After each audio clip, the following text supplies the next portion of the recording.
उसको शुरू से क्लोस्ट्रोफोबिया था, वो घर में भी अकेला नहीं बैठता था। तो उस चीज़ का ईशा को सबसे ज़्यादा पता था, क्योंकि ईशा के साथ होते हुए भी उसने एक बार ये चीज़ बोली थी अपने एक ब्लॉग में कि मुझे डर लग रहा है कि मैं फ़्लाइट में बैठ रहा हूँ इस तरीके से। तो उसके बावजूद ईशा ने ये चीज़ बोली कि ये झूठ बोल रहा है, ये ड्रामे कर रहा है। इवन स्मर्थ को भी ये चीज़ पता है। वो बहुत ज़्यादा ट्राई कर रहा था मूव ऑन होने के लिए।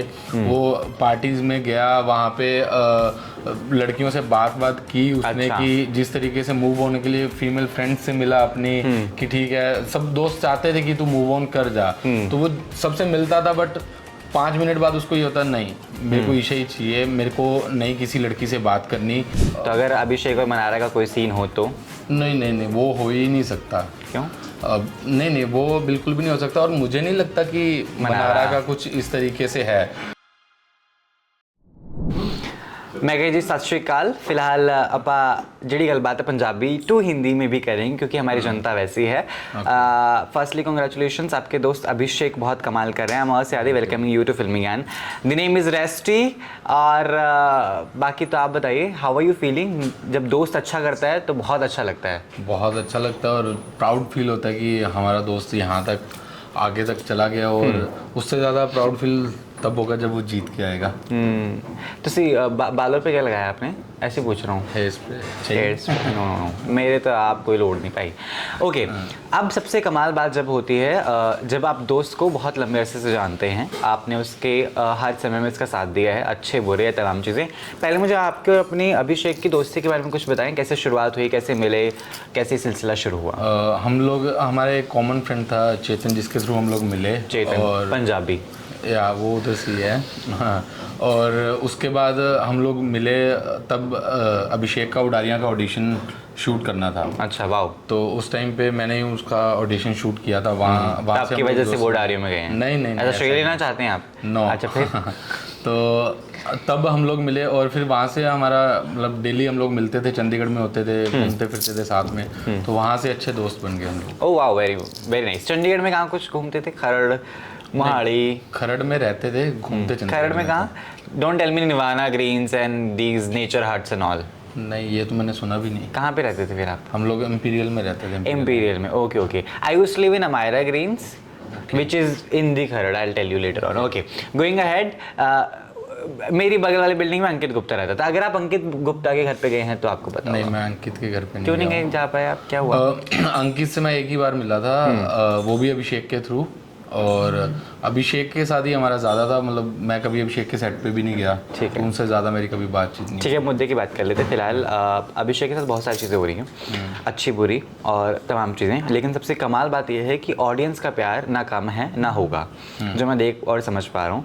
अब कयास ये भी लगाए जाते हैं कि शायद अभिषेक विनर बन भी जाए तो ना ऑडियंस को गुरेज है, ना मेकर्स को, ना जर्नलिस्ट को। ठीक है, अब जर्नलिस्ट का सही बहुत मायने रखता है भाई साहब। अब जर्नलिस्ट की कॉम भी अगर ऐसा सोचती है तो ये दोस्त कैसे देखता है इन सारी तमाम चीज़ों को, जो प्यार अब अभिषेक को मिलने लगा है? नहीं, बहुत अच्छा लगा जिस तरीके से वो इंसिडेंस हुआ हाथ उठाने वाला, और उसके बाद सपोर्ट जो पब्लिक का मिला, सबका मिला, जितनों ने भी सपोर्ट में खड़े, वो बहुत अच्छा लगा कि एटलीस्ट चलो अभिषेक के लिए सब लोग खड़े हुए। क्योंकि वहाँ पे चीज़ें बहुत अगली कर दी थी पोक कर करके। तो उस टाइम पे ऐसा लग रहा था कि ओके, इसको बाहर निकाल दिया जाएगा। बट जिस तरीके से लोगों ने प्यार दिया, टाइम स्क्वायर में भी उनके क्लिप्स चले एक बार, तो वो चीज़ें हमें बहुत अच्छी लगी। और अच्छा लगा कि लोग एटलीस्ट समझ रहे हैं कौन सही है, कौन गलत है, किसके साथ गलत हो रहा था। तो वो चीज़ें लोग भी समझ रहे हैं, तो वो बहुत अच्छा लगा कि सिर्फ हम नहीं, पूरी दुनिया उसके साथ खड़ी है और उसको सपोर्ट कर रही है। उनका मुद्दा कि वो घुटन महसूस नहीं कर पाते, वो बहुत बड़ी चीज़ है, उसका मजाक बनाया गया। और अभिषेक की मम्मी का भी जब मैंने इंटरव्यू लिया था तो मैंने पूछा कि सबसे बड़ी बात जो कि आपको अभी तक चुभी है, तो उन्होंने ये बोला कि यार उसको पता है कि उसको ये प्रॉब्लम है, उसका मजाक बनाना मुझे सबसे ज़्यादा चुभन मेरे दिल को दी उसने। तो आप ये कैसे डिफाइन करोगे? पुराने व्लॉग्स की वीडियोस वायरल हुई बाद में, है ना, फैन पेजेस ने डाली, बहुत सारे मीडिया चैनल्स ने भी डाले कि पहले से ही पता था तब भी मजाक बनाया गया है। ईशा का थिंकिंग प्रोसेस क्या है? वो मेंटली कैसे सोचती है और काम करती है? आपको अभिषेक ने बताया होगा, आपने वो ऑब्जर्व किया होगा जब रिलेशनशिप में वो थे और वो उभर रहा था। पहले तो जो चीज़ उसकी क्लोस्ट्रोफोबिया पे वो चीज़ उठाएगी, वो एकदम रियल थी, कोई फेक नहीं था। इवन हमने भी एक क्लिप अपलोड की थी जहाँ पे व्लॉग में इसी घर की वो क्लिप थी कि अभिषेक लिफ्ट से नहीं जा रहा था जी। तो नेहा उसके साथ स्टेयर से गई इतने फ्लोर से नीचे उतर के। तो अभी उसको शुरू से क्लोस्ट्रोफोबिया था, वो घर में भी अकेला नहीं बैठता था। तो उस चीज़ का ईशा को सबसे ज़्यादा पता था, क्योंकि ईशा के साथ होते हुए भी उसने एक बार ये चीज़ बोली थी अपने एक व्लॉग में कि मुझे डर लग रहा है कि मैं फ्लाइट में बैठ रहा हूँ इस तरीके से। तो उसके बावजूद ईशा ने ये चीज़ बोली कि ये झूठ बोल रहा है, ये ड्रामे कर रहा है। इवन समर्थ को भी ये चीज़ पता है। तो वो सबसे बुरी चीज़ थी कि तुम्हें पता भी है कि सामने वाले को ये प्रॉब्लम है, उसके बाद आप उसका आपने सपोर्ट तो नहीं करना, ठीक है, लेकिन गलत तो मत बोलो कि वो झूठ बोल रहा है। तो ये सबसे बुरी चीज़ लगी मुझे कि जो ईशा ने किया। क्या आपको लगता है समर्थ का बिग बॉस में जाना सिर्फ और सिर्फ अपने फेम में बढ़ोतरी करने का एक तरीका था? Do you think that was a trick? No doubt ये चीज़ है कि अगर अपनी पर्सनल चीज़ें उन्होंने पर्सनल तक रखनी होती तो वो ना आते। बिल्कुल, वो आए सिर्फ इसी चीज़ के लिए। Just like the case of Nazila, जैसे वो नहीं आना हाँ, चाहती। वो नहीं आए, उनको नहीं आना था, उनको अपनी पर्सनल चीज़ें नहीं उछालनी थी तो वो नहीं आए। लेकिन समर्थ को आना था, समर्थ को अपना दिखना था, उसको भी था कि मैं बिग बॉस में जाऊं, तो इसीलिए वो आया है। और ईशा की तमाम चीज़ों के बावजूद अपने आप को ना अभिषेक ने खोया नहीं। वो गया, बिग बॉस से निकाला गया, फिर भी आया। आने के बाद वो जैसा है ना पहले दिन से वैसा ही है। वो हर मुद्दे में बोलता है, हर जगह ओपिनियंस रखता है, वो मार खाता है, मार एज इन की कन्वर्सेशनल, वो बातें सुनता है, सुनाता भी है, लड़ता भी है, हर मुद्दे में बोलता है। जब अंकिता के ऊपर हाथ उठाने की बात आई थी तो भी उसने वो मुद्दा उठाया था, बात की थी कि ऐसा किया था, तू तो ऐसा करता है, तू वैसा करता है, तमाम और भी चीज़ें। लेकिन एक और चीज़ इन सब के बीच जो शायद वो बोल गया ऑन नेशनल टेलीविजन, दैट जब ईशा से मेरा ब्रेकअप हुआ था उसके बाद जब मैं मूव ऑन कर रहा था तो I went to prostitutes and I tried having sex with them but somehow I didn't feel it, right? Is it true? Have this conversation came to you? You discussed and talked about it. ये बात मेरे आगे उसने कभी नहीं की, but हाँ ये चीज़ हुई थी कि वो बहुत ज़्यादा ट्राई कर रहा था मूव ऑन होने के लिए। वो पार्टीज में गया, वहाँ पे लड़कियों से बात की उसने। अच्छा। कि जिस तरीके से मूव होने के लिए फीमेल फ्रेंड्स से मिला अपनी कि ठीक है, सब दोस्त चाहते थे कि तू मूव ऑन कर जा, तो वो सबसे मिलता था, बट 5 मिनट बाद उसको ये होता नहीं मेरे को ईशा ही चाहिए, मेरे को नई किसी लड़की से बात करनी। तो वो ये चीज़ बहुत बार हुई है, लेकिन वो उस चीज़ का मुझे कोई आइडिया नहीं है। वो मैंने भी पहली बार ही सुना जब बिग बॉस में ये चीज़ बोली गई। इस बात का मतलब मेरे आगे उसने कभी जिक्र नहीं किया इस चीज़ का। लेकिन ये था कि उसने बहुत ट्राई किया था वो पार्टी में, और भी कई दोस्तों के साथ उसने ट्राई किया कि मैं मूव ऑन कर दूँ। अब जैसे फ्रेंड्स बोलते कि चला मैं तेरे को किसी और लड़की से मिलवा देता हूँ, वो अच्छी लड़की है, तू मूव ऑन कर जा, बट वो नहीं कर पा रहा था। वो एक बार ट्राई करता था, उसको ये होता था किसी से बात करते करते बोलता था सॉरी मैंने आपसे बात नहीं करनी, आप जाओ। मैं उसके माइंड में ईशा ही चलती रहती थी। तो उसने बहुत ट्राई किया बट नहीं निकल पाई ईशा उसके माइंड से। लेकिन इस बार तो अच्छे से ईशा ने उसको अपने माइंड से क्या जहन से भी निकाल दिया होगा। मुझे नहीं लगता, सीरियसली वो बहुत इमोशनली है और मैं चाहता हूँ कि वो अभी छोड़ दे ईशा की बात। बट अभी जैसे अगर समर्थ निकलता है तो वहीं से चीज़ें क्लियर हो जाएंगी कि अभिषेक मूव ऑन। पर आपको लगता है अभिषेक थोड़ा सा भवरा तो है? वो ईशा पे भी भवर गया था। नहीं वो भवरा, खानजादी पे तो कुछ ज़्यादा ही भवर गया था, डोंट यू थिंक? नहीं वो भवरा नहीं है। एक्चुअली क्या होता है कि एक नेचर होता है कि हम मजाक मस्ती करते रहते हैं, तो उसका एक तरीका है। वो कभी भी मजाक मस्ती में प्यार हो जाता है। शायद वही प्यार सेट पे ऐसे ही उभरा था, वो मजाक में अरे तू ऐसी वैसी। अगर वो ऐसा होता तो बहुत जल्दी खत्म हो जाता शायद वो चीज़। अगर ऐसा होता तो आज अभिषेक उसके लिए रो ना रहा होता। तो वो ऐसा वाला प्यार नहीं था। अच्छा। वो एक्चुअल में उसको प्यार करता था, अट्रैक्शन खानजादी के लिए। खानजादी के लिए नहीं, खानजादी के लिए वो सब एक मजाक मस्ती थी। उसको एंगल उस तरीके से दे दिया, चीजें उस तरीके से। अगर मैं इतना जानता हूँ, अगर अभिषेक उसको खानजादी को सच में करता होता तो वो मुंह पे बोलता कि मैं सच में तुमसे प्यार करता हूँ। अभिषेक वैसा नहीं है कि पीछे मुंह पे कुछ और बोलेगा और पीछे कुछ और बोलेगा। कुछ इनडायरेक्ट हिंट्स तो दिए, लाइक किस कर देना टास्क के दौरान। Khanzadi felt awkward on that. Even when I interviewed her तो शी मेंशन कि I did feel awkward when he kissed me एकदम से, when I was not expecting. मैंने खानजादी से पूछा बिस्तर के है ना चद्दर के नीचे क्या हुआ, देवर साउंड्स, वेट साउंड्स है ना, जो समझ में आता है कि किसिंग इज हैपनिंग और व्हाटएवर। तो ये क्या है फिर? देखो ये चीज़ अभी अभिषेक का एक नेचर है, अभिषेक क्या सबके साथ मजाक मस्ती करता है। अब उसको मजाक खानजादी कर ने, लेते हैं लोगों को। नहीं बात तो पूरी बोलने दो ना। तो वो खानजादी ने उसको किस तरीके से लिया, ओके, खानजादी को में भी लगा होगा कि हाँ मेरी तरफ अट्रैक्ट हो रहा है या जो भी चीज़ें हैं, ठीक है। तो उस अब मुझे नहीं पता कि उसके अंदर क्या चीज़ें हुई, या तो अगर मैंने देखी होती तो मैं ज़रूर बोलता, ठीक है। मुझे नहीं पता अंदर की बात ही हुई है, या वो मैं ये भी कह सकता हूँ कि मे भी खानजादी की तरफ से ये चीज़ हो कि मैं उस तरीके से बोलूँ तो वो चीज़ निकल के आए। मुझे नहीं पता ना, मैं खानजादी को पर्सनली जानता, बट इस चीज़ पे मैं ये बोल दूँ कि हाँ अभिषेक ने उसको अंदर किस किया या वो किया, मुझे नहीं लगता कि कुछ ऐसा हुआ होगा।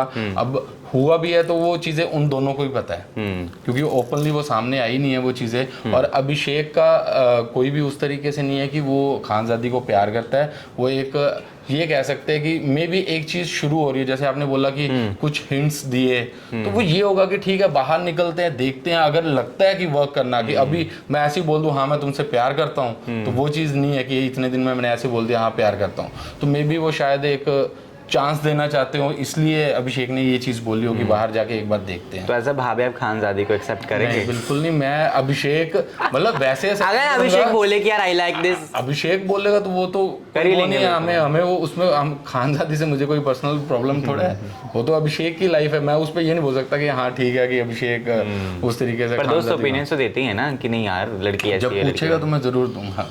तब तो फिर आप खोजबीन करोगे ना खानजादी के बारे में? नहीं खोजबीन वाला वो एक पुराना जमाना था कि खोजबीन। आज में 2 कॉल्स में सब हो जाता है, खोजबीन की भी जरूरत नहीं है। खोजबीन वैसा कुछ नहीं है, और आई थिंक अभिषेक भी इस सोच में नहीं होगा कि खोजबीन किसी के पास से किसी को पास, तो हर किसी का होता है वो। तो अगर पास्ट पे आज के टाइम पे रिलेशन बनाने लग जाए तो कोई रिलेशन में नहीं आएगा, क्योंकि हर किसी का पास्ट है, तो उस चीज़ पे नहीं। जब 6 महीने अगर मैं गलत नहीं हूँ तो जब अभिषेक बेड पर था तो वो समय में आप उनके साथ थे, उस समय मैं जानना चाह रहा हूँ in detail, because of course mummy का भी इंटरव्यू किया है मैंने, लेकिन वो पूछना थोड़ा ना लाजमी नहीं लगता, वो इमोशनल हो जाते हैं, पेरेंट्स हैं, तो I want to know from you as an friend's perspective. मैं इस चीज़ में ना यही बोलना चाहूँगा, वो एक ऐसा टाइम है अभिषेक की लाइफ का कि हम भी उसके साथ डिस्कस नहीं करते हैं, क्योंकि वो बहुत ज़्यादा उस चीज़ में मतलब वो कैसे निकला है हम जानते हैं। और इस चीज़ में मैं यही बोलूँगा कि ना हम थे उसके साथ, चीज़ें होती थी, बट वो बहुत ज़्यादा डीप चला गया था इस चीज़ में। और ये है कि बस निकल आया, हम इस चीज़ से खुश हैं कि वो हमने सोचा नहीं था वो इस तरीके से कम बैक करेगा, बट वो कर गया, वो बहुत अच्छी बात है। तो इन चीज़ों के हमने मतलब हटा ही दिया अपनी लाइफ में से भी, कभी हम इस पर डिस्कस भी करें इन चीज़ों को। चलो आयशा का नाम ले ले, खानजादे का मनारा बेग है, वो भी भंवरी है अभिषेक की तरह, तो अगर अभिषेक और मनारा का कोई सीन हो तो? नहीं वो हो ही नहीं सकता। क्यों? नहीं वो बिल्कुल भी नहीं हो सकता, और मुझे नहीं लगता कि मनारा का कुछ इस तरीके से है। वो नहीं, एक बार तो मजाक में बोल दिया था कि तुम्हें, वो तो एक मस्ती थी, वो तो अगर ऐसे ही मजाक में बोल दिया कि चल आजा मेरी गर्लफ्रेंड बन जा, तो इसका मतलब वो नहीं है कि उसकी लाइकिंग है या फिर वो उसको गर्लफ्रेंड बनाना चाहता है, वो एक अलग चीज़ है। ये मनारा कि इसकी थोड़ी लाइकिंग हमें मुनावर के लिए ज़रूर दिखी थी, बट उस पर भी हम क्लियर नहीं बोलना चाहते कि क्या चीज़ है क्या नहीं, वो उन दोनों का पर्सनल है, मैं दोनों को ही नहीं जानता, तो मेरे को वो तो मुनावर खुद भी नहीं जान पा रहे हैं, वो आप तो क्या ही बोल सकते हैं, है ना। लेकिन अभिषेक का गुस्से का अंदाज मैं जानना चाह रहा हूँ। आपने देखा होगा है ना, जो इंसान साथ रहता है और दोस्त है तो उसको पर्सनल जैसे मेरे कुछ दोस्त हैं उनको पता है how I react to certain things, तो कौन कौन से वो ट्रिगर पॉइंट्स रहे हैं उसके पर्सनल लाइफ में जो अभिषेक को बहुत गुस्सा दिलाते हैं? सबसे पहली चीज़ तो जब ईशा उसको कुछ बोलती है ना तो वो हिल जाता है, उसको वो ईशा से नहीं एक्सपेक्ट करता पूरा घर एक साइड हो जाए, ईशा एक साइड हो जाए ना, तो वो ईशा की साइड ही रहेगा। तो उसका क्या है कि उसको एक होता है कि बस ईशा तू मत बोल, और शुरू से उसको यही चीज़ होती थी, पहले भी ये होता था ना, तो वो ईशा के लिए बहुत ज़्यादा मतलब करता, उसको ये होता है बस ईशा मुझे गलत ना बोले। और दूसरा बहुत से मुद्दों को उसकी जो उसके मेंटल हेल्थ के बार बार टॉपिक उठाए गए हैं, उससे वो बहुत ज़्यादा ट्रिगर होता है, क्योंकि जिसके साथ जो चीज़ बीती है आप उसी को बार बार बोलोगे और वो सबके सामने टेलीविजन पे वो चीज़ गलत लगती है, तो इन चीज़ों पे वो ज़्यादा भड़कता है। Do you think Isha on camera जाके थोड़ी अश्लील हो गई हैं विद द समर्थ? बिकॉज जिस तरीके से मौका मिलता है समर्थ को तो वो कहीं ना कहीं शुरू हो जाते हैं, किसेस करना, छूना, ये बोल देना कि हाथ उठाओ, आई वांट टू किस यू, ये सारी तमाम चीज़ें, बेड शीट्स के अंदर, चद्दर के नीचे, सो राखी सावंत थिंग। मैंने जितनी क्लिप्स देखी है, मैंने उसको चिक्स पे किस करते की देखी थी, मैंने उसके ज़्यादा, उसके अलावा तो कोई क्लिप देखी नहीं मैंने। बड़ा सभ्य शो देख रहे हैं आप, है ना, संस्कारी। एक्चुअली ऐसा है ना कि लाइफ में और भी चीज़ें चल रही हैं, तो जब टाइम मिलता है तब हम इनकी नई नई हैं। शादी हुई है गाइस, तो ये अपनी किसिंग प्लान कर रहे होंगे, दूसरों के में कहाँ इंटरेस्ट है, right? That would be a thing. तो उसमें क्या है कि जितना मैंने अभी तक देखा है उसके हिसाब से समर्थ ने जो ईशा को चिक्स पे किस करता है, वो मुझे नहीं लगता कि कुछ गलत तरीके से लगता है, वैसा नहीं है। हाँ, उसके पेरेंट्स को वो चीज़ गलत लगेगी, बट वो ऐसा नहीं लगता कि एक वल्गर वाली चीज़ें नहीं लगती, वो एक नॉर्मली लगता है। और जो आपने बाकी चीज़ें बोली वो मैंने नहीं देखी कि तो अगर इन केस आपको बाकी चीज़ें पता तो आप उन पर रिएक्शन, फिर वो चीज़ तो फिर गलत लगेगी ना। आप ऑन कैमरा ये सब चीज़ें with that to a girl who is just 19 and just started her career. मैं एक चीज़ बोल दूं कि वो 19 की या 20 की जो सब बोलते कि इतने, बट वो अपनी एज से बहुत ज़्यादा मैच्योर है। वो उसकी एज पे मत जाओ, वो बहुत ज़्यादा मैच्योर है। डन। जाते जाते दोस्त का मैसेज, दोस्त के फैंस को, अभिषेक के फैंस आपको देख रहे हैं। मैं यही बोलूँगा, आप लोगों ने बहुत सपोर्ट किया है अभिषेक को कि वो घर में भी वापस आया, तो मैं आपसे यही रिक्वेस्ट करूँगा कि प्लीज़ उसको और बहुत ज़्यादा सपोर्ट की ज़रूरत है, और उसको जिताइए, विनर बनाइए, और बिग बॉस के बाद भी उसको इसी तरीके से प्यार करते रहिए। और उसने अपने आप को बहुत चेंज किया, आगे भी करेगा, और मे भी चीज़ें अभी और आप लोगों के सामने आएंगी, तो आपको और चीज़ें क्लियर हो जाएंगी। तो मैं यही रिक्वेस्ट करूँगा कि अभिषेक को सपोर्ट करो और विनर बनाओ। जब अभिषेक बाहर आएगा तो शादी हो चुकी होगी आपकी, है ना? हाँ, बेचारा वो गालियाँ तो देगा वैसे कि भाई। नहीं, हमारी बात हुई थी तब, जब मैंने उसको इनवाइट बोला तो बोल रहा कि भाई मैं बिग बॉस में जा रहा हूँ, तो मैंने कहा चल कोई तो बोला चक्कर नहीं कि वेट कर लेना। नहीं, वेट उसको पता है वेट हो भी नहीं सकती थी, क्योंकि सब कुछ फिक्स हो चुका था, और आई थिंक शादी से 15-20 दिन पहले ही हमारी बात हुई थी। Done done done. Thank you so much mister Kamboj, keep shining. I wish आप बहुत जल्द गुड न्यूज़ दें। एक तो अभिषेक दे ही देगा, एक आपको भी देनी चाहिए, है ना? तोहफा होता है वो, बहुत टाइम। आजकल के बच्चे, आई टेल यू, ना बच्चा करना है ना चर्चा करना है। Thank you.